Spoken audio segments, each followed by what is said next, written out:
Token. C मध्ये token total 6 टाईपचे असतात. Keyword, data types, variables, identifiers, constants आणि ऑपरेटर्स.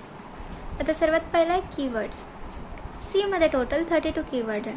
कीवर्ड म्हणजे काय, जे प्री डिफाईन वर्ड्स असतात, जे आपण ॲज अ व्हेरिएबलचं नेम किंवा फंक्शनचं नेम आपण ठेवू शकत नाही.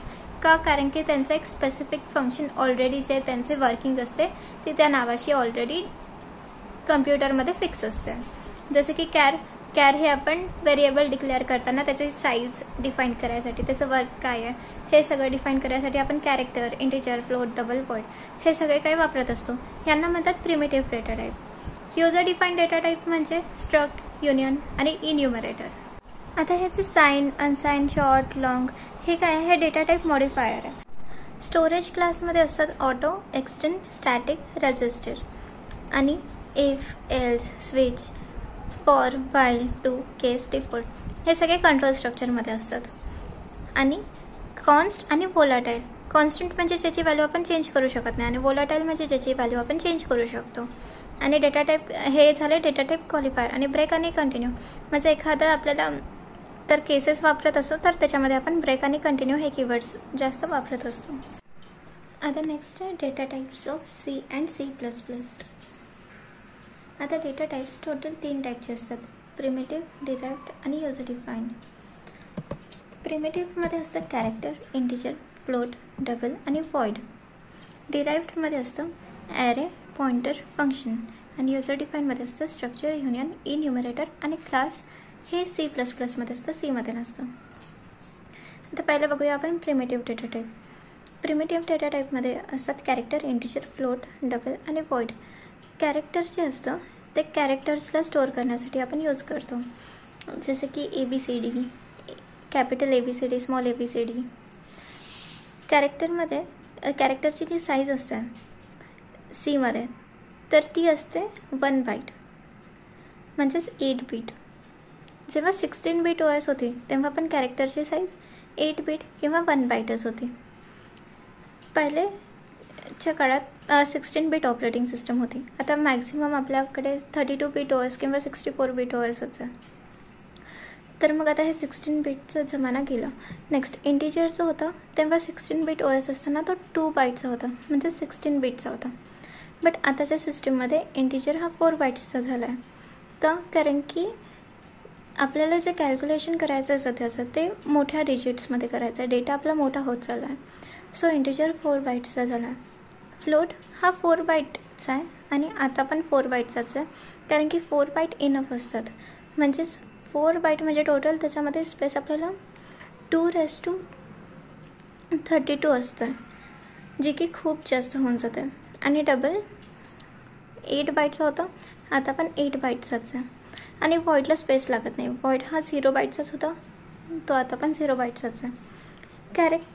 आता कॅरेक्टर का नाही चेंज झालं. कॅरेक्टर 1 बाईटचा होता, तो 1 बाईटचाच का राहिला, कारण की पहिलं पण ABCD जेवढी होती ते A to Z आणि कॅपिटलमध्ये पण A to Z एवढीच आहे, ती काही चेंज झाली नाही आहे. पण आता इंटिजर 2 पासून 4चा का झाला, फक्त इंटिजरची साईज का चेंज झाली, कारण की पहिले आपण कॅल्क्युलेशन 3 to 7, 6, 8 पॉझिटिव्ह निगेटिव्ह एवढेच करू शकत होतो. म्हणजेच 2 आपण 16पर्यंतच करू शकत होतो, त्याच्याहून जास्त करू शकत नव्हतो, जी की खूप कमी रेंज होत होती. पण आता आपलं कॅल्क्युलेशन मोठ्या रेंजचे झालं आहे. सो त्यामुळे आपल्याला इंटिजर हा 4 बाईटचा लागत होता. म्हणजेच आपण 2^31 पर्यंत करू शकतो, 2^32 - 1 पर्यंत करू शकतो, जे की इनफ होऊन जाते कॅल्क्युलेशनसाठी. नेक्स्ट आहे व्हेरिएबल्स.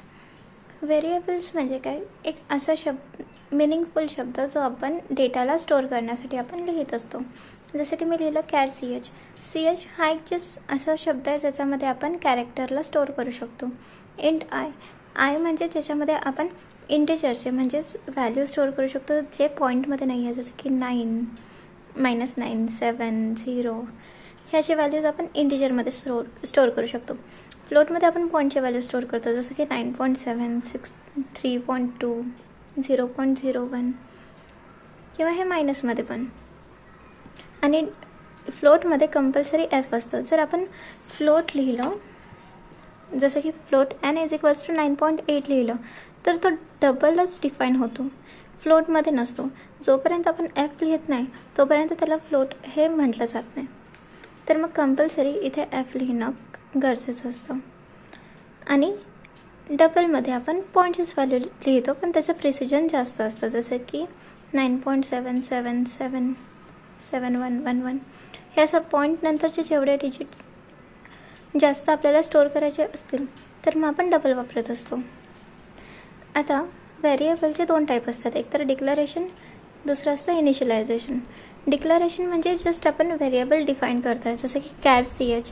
आणि इनिशियलायझेशन म्हणजे डिक्लरेशनच्या वेळेसच त्याला व्हॅल्यू पण देणं, जसं की char CH is equals to double कोट्समध्ये ए, म्हणजे CHमध्येच आता ए व्हॅल्यू आपण इनिशियलाइज केली.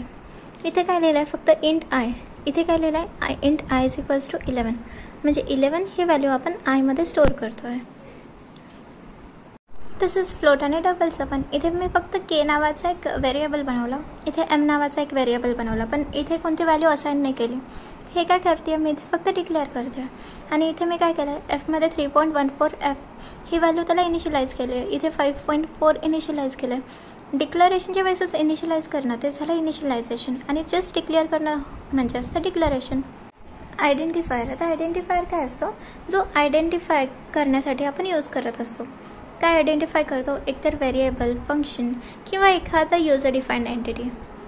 आपण प्रत्येकासाठी एक युनिक लेबल देतो, जसं की मी इथे लिहिलं आहे इंट स्टुडंट एज. हे एक लेबल झालं, युनिक लेबल झालं, जे आपण एखाद्या व्हेरिएबल मी डिफाईन केलं आहे. आता हे काय झालं आहे, इंट कॅल्क्युलेट सम. आता हे कॅल्क्युलेट सम काय झालं आहे, हे एक मी फंक्शन क्रिएट केलं आहे, त्याला एक मी युनिक लेबल दिलं आहे, इंट कॅल्क्युलेट सम. आता मी जस्ट हे इंट कॅल्क्युलेट सम इथे खाली यूज केलं तर मी त्याला यूज पण करू शकते परत. तर हे झालं आयडेंटिफायर. आपण व्हेरिएबल आणि आयडेंटिफायरचं नाव तर ठेवतो, पण ते नाव ठेवायचं काही रूल्स असतात की कधीही आपण व्हेरिएबल किंवा आयडेंटिफायरचं नाव लिहिताना ते आयदर अंडरस्कोरने किंवा अल्फाबेटने स्टार्ट झालं पाहिजे. अंडरस्कोर म्हणजे असं, जसं की अंडरस्कोर कीर्ती, ते कधीच नंबरने स्टार्ट नाही झालं पाहिजे, किंवा एखाद्या स्पेशल सिम्बॉलने स्टार्ट नाही झालं पाहिजे. स्पेशल सिम्बॉल याच्यामध्ये अलाउड पण नाही आहे. आपण नावामध्ये ब्लँक स्पेस वापरू शकत नाही, जसं की के स्पेसियन मग आय, हे असं चालणार नाही. असं डायरेक्ट KI लिहू शकतो, पण 2KI लिहू शकत नाही. स्पेशल सिम्बॉल अलाउड नाही आहे. स्पेशल सिम्बॉल म्हणजे कसं, डॉलर, रुपीज, डबल कोट्स चालत नाही. We can't give name which is a name of keyword, जसे की int, char, float, double, void, array. हे असे जे काही स्पेशल कीवर्ड्स असतात ते कीवर्ड्सचे जे नेम आहेत ते आपण व्हेरिएबल किंवा आयडेंटिफायरला देऊ शकत नाही, कारण की त्यांची ऑलरेडी एक स्पेशल वर्किंग असते. आपण त्याच्यामध्ये डिजिट्स यूज करू शकतो, पण स्टार्टिंगला यूज नाही करू शकत. जसे की मी 2KI यूज लिहू नाही शकत, पण KI2 लिहू शकते किंवा K2S लिहू शकते. ती केस सेन्सिटिव्ह असते. केस सेन्सिटिव्ह म्हणजे काय, मी इथे जर एका व्हेरिएबलला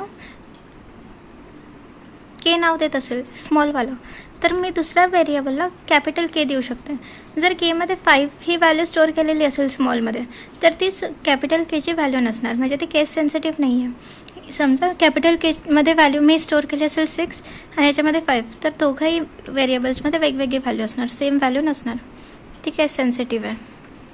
लेंथ शुड बी रिझनेबल, म्हणजे आपण जे नाव देणाऱ्या व्हेरिएबलला ते मॅक्झिमम 31 लेटर्सची असली पाहिजे, त्यापेक्षा मोठी झालं तर. लास्ट आहे कॉन्स्टंट. आता व्हेरिएबल म्हणजे ज्याची आपण व्हॅल्यू चेंज करू शकतो, आणि कॉन्स्टंट म्हणजे ज्याची आपण व्हॅल्यू चेंज नाही करू शकत.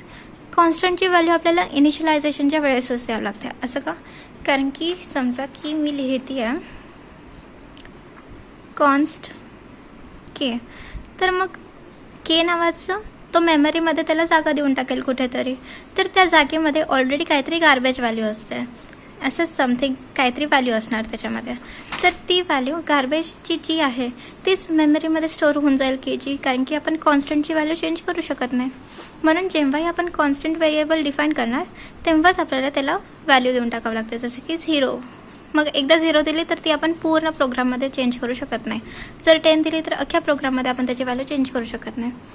जसं की इथे बघूया कॉन्स्ट व्हेरिएबल, जसं की मी इथे लिहिते कॉन्स्ट इंट एक्स. आता एक्सची व्हॅल्यू जर मी नॉर्मली फक्त असं लिहिलं तर चालणार नाही, एरर येईल. का? कारण की त्याला इनिशियलायझेशनच्या वेळेसच व्हॅल्यू द्यावं लागते, नाही तर ती गार्बेज व्हॅल्यू देऊन टाकेल. म्हणून मी काय करते, कॉन्स्ट इंट वायच्या इथे जर मी असं 24 दिलं तर तो वायमध्ये 24 व्हॅल्यू स्टोअर करेल. ती कॉन्स्टंट आहे म्हणून ती अशी डबल ब्लॉकमध्ये लिहायची. कॉन्स्टंट व्हॅल्यू चेंज होत नसते म्हणून. तिला समजा 100 आणि 100ला स्पेस भेटली ती 104 पर्यंत असेल, कारण की ती तर आहे इंटिजरच. हे एक्समध्ये कसं मी इथे म्हटलं होतं, जर नुसतं एक्स लिहिलं तर काहीतरी ती जी गार्बेज व्हॅल्यू आहे त्याच्यामुळे एरर येऊन जाईल. जर तो नॉर्मल व्हेरिएबल असला असता तर मी इंट एक्स लिहू शकत होते, कारण की आपण नॉर्मल व्हेरिएबलची व्हॅल्यू आपण चेंज करू शकतो. आता इंट इथे y = 10 आहे, तर मग हे असं नॉर्मली आपण इथे इनिशियलाइज केलं नाही केलं फरक नाही पडत, कारण की आपण याला चेंज करू शकतो याची व्हॅल्यू. पण कॉन्स्टंटची व्हॅल्यू आपण डिक्लेरेशनच्या वेळेसच नाही दिली तर मग त्याच्यामध्ये गार्बेज व्हॅल्यू ती स्टोअर होते आणि जी की चेंज करता पण येत नाही. आपण नंतर चेंज करायचा ट्राय केला तरी पण. आता नॉर्मल व्हेरिएबल आपण नॉर्मली असं जस्ट एक ब्लॉकमध्ये लिहितो, कॉन्स्टंट व्हेरिएबल्स होय तो आपण डबल ब्लॉकमध्ये लिहितो. आता कधीही आपण जेव्हाही व्हॅल्यू लिहित असू, आता मी इथे कॉन्स्टंटची व्हॅल्यू इथे मी लिहिली आहे 24 आहे, कॉन्स्ट y = 24. आणि मग आता मी जर नंतर मी ट्राय केलं की y++, तर मग तो 24ला इन्क्रीमेंट करू शकणार नाही. का? कारण की त्याची व्हॅल्यू फिक्स असते. आपण नंतर ट्राय जरी केला इन्क्रीमेंट करायचा तरी तो होत नसतो.